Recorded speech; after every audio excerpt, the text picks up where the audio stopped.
Hey my loves, welcome back to Black Fairy Tingz. Today I am diving into chapter 6 of When God Was a Woman by Merlin Stone. Honestly,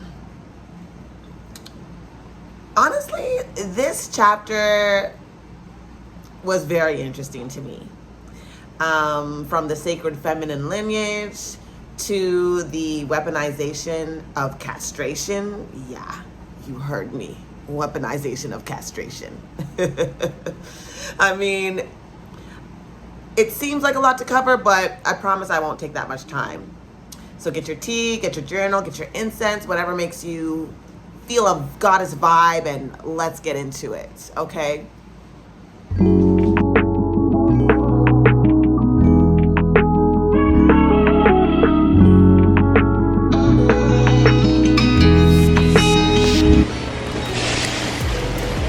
Yes. I fall in love with myself, and I want someone to share it with me.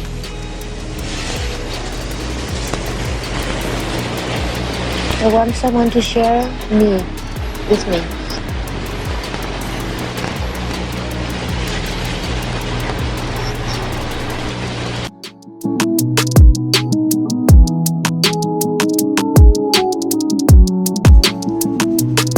Now, as some of you may know, or maybe not, depending on where you started with me, unfortunately, I can no longer do the read-alongs, right? I used to play the chapter, and I would stop and give my commentary. However, I've had a little bit of a copy strike issue with that, mostly about chapter 2. None of the others have gotten striked, but still, I just needed to switch it up. So I can only really give you my point of view in regards to what happened, in regards to my own mind and what I read and what I took from it. But I don't want you guys to stop anything. If I've left anything out, let me know in the comments. If maybe I missed something in my notes, let me know in the comments. Because I definitely think that this is an important topic, right? So let's start with the matrilineal power. Okay, this was a sacred system. So the first thing that really touched me was the structure of power. And this was through the mother line. In these ancient cultures, queenship and priestess roles weren't about bloodlines through men. It was clearly matrilineal, passed down through the woman. The power to rule came through women. And it wasn't just a political thing, it was a spiritual thing. Stone writes,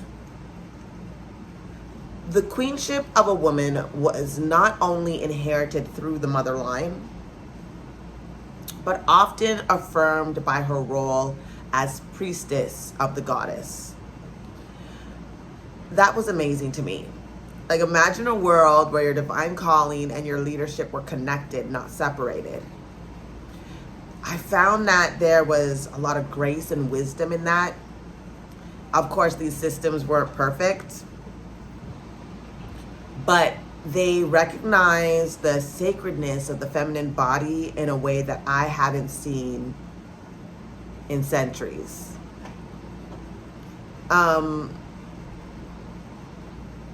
And it was amazing to me how the chapter started off, right off the bat, really going into that. For me, the quote that I want to say was how it jumped out in the beginning, right? So, if the king did not weep. Even in Neolithic and earliest historic periods, it seems that many towns and settlements, a person may have sat upon the throne by divine right, much as the remaining monarchies in the world claim to do even today. The major difference was that the divine right was probably provided originally not by a male god, but by the goddess. And documentary and mythological evidence suggests that this is right. Rather than being bestowed upon the male, it was originally held by a woman, the high priestess of the goddess, who may have gained this position by the custom of matrilineal descent in the role of the high priestess of the goddess. This woman may also have been regarded as queen or tribal ruler.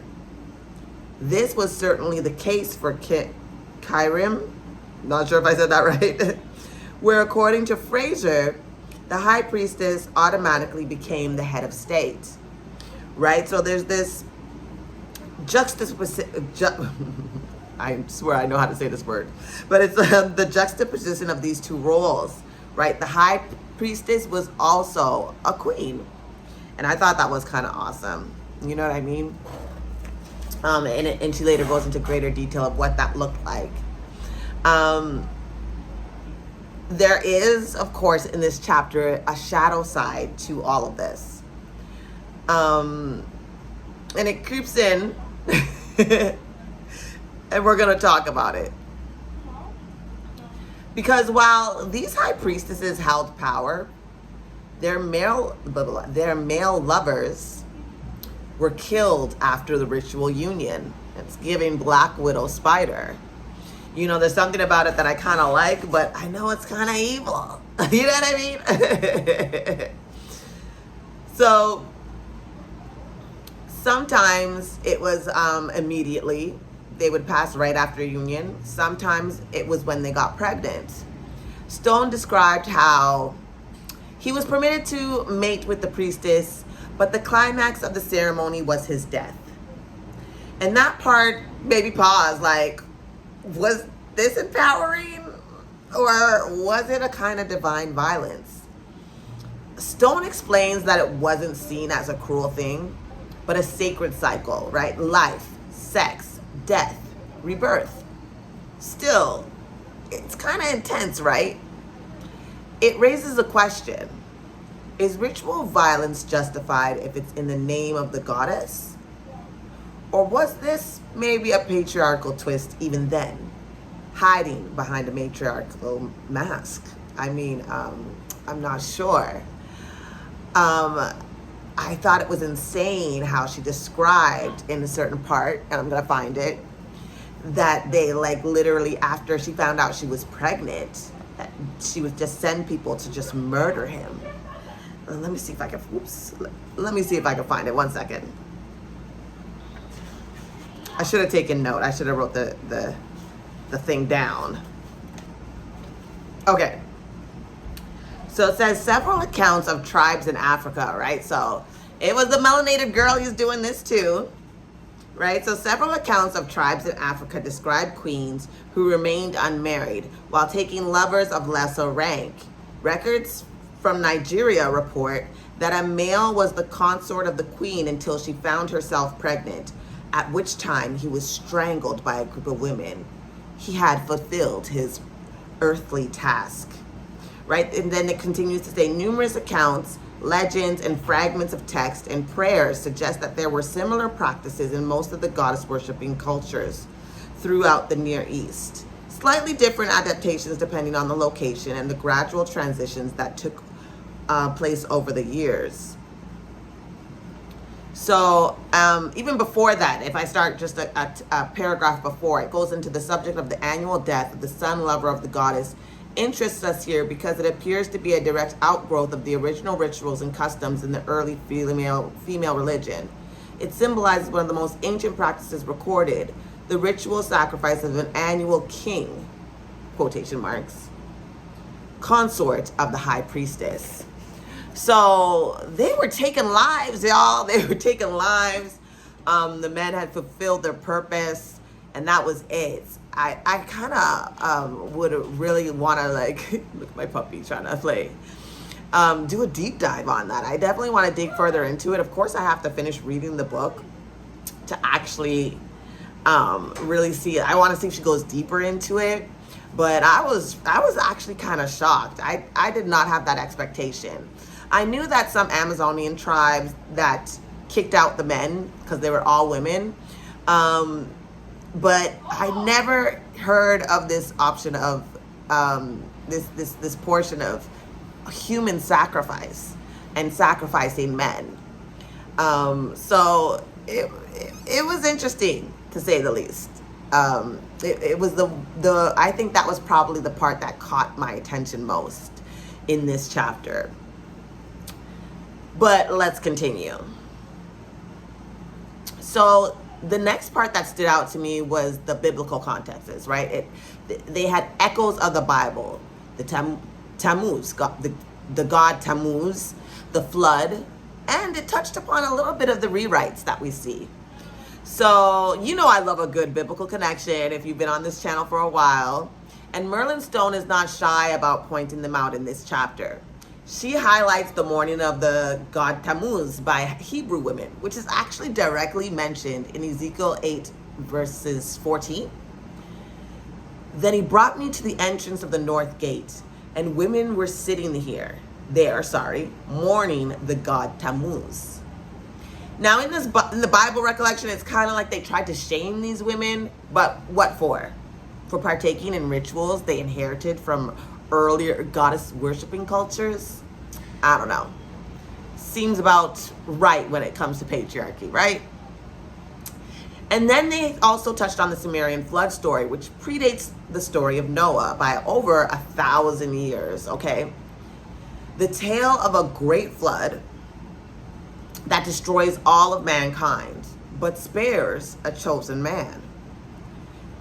This is not original to the Hebrews, y'all, okay? We're seeing clear evidence that many of the stories we were told were God's word were actually adapted or straight up borrowed from earlier spiritual systems centered on her, the goddess. It kind of makes you wonder, right? Like, what else was rewritten to center male power? I'm willing to bet it was everything. Now, this is another part that I was just like, had my mind like, okay. So we got to talk about the eunuchs. At first, I didn't pay much attention. I was like, okay, these men are cutting off their dicks. Like,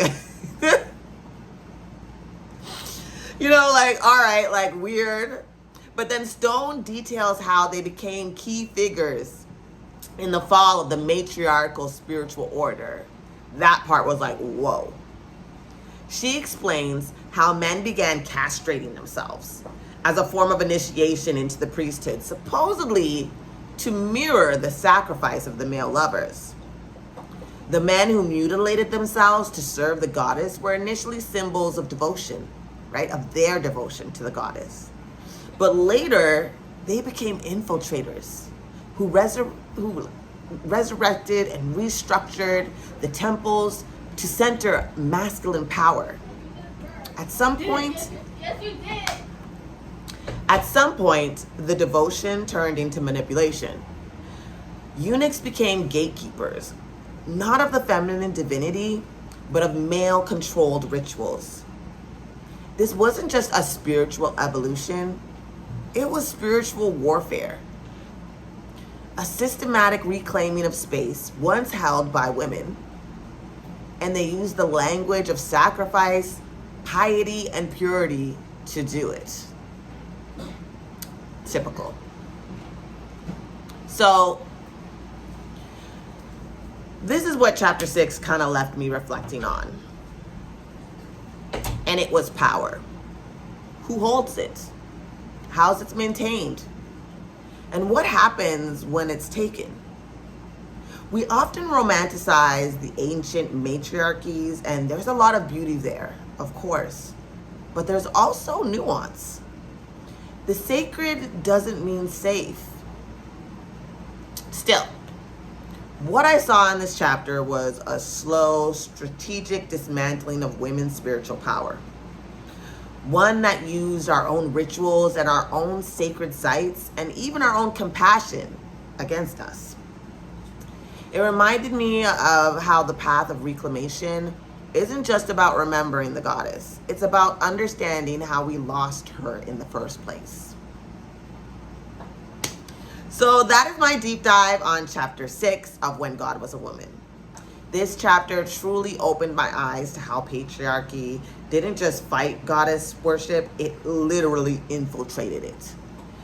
Let me know in the comments what stood out to you. You know, was it the priestess lineages, the sacrifices, the eunuchs? And if you've been reading it along, don't forget to like, subscribe, and share this with someone who may be, reclaiming their own power. Until next time, stay magical, stay curious, and stay unbothered, okay? I love you. I believe in you. We got this, ladies. Let's continue to deconstruct.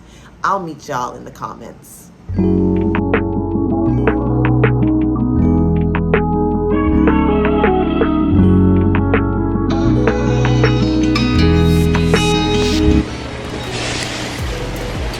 Yes. I fall in love with myself, and I want someone to share it with me.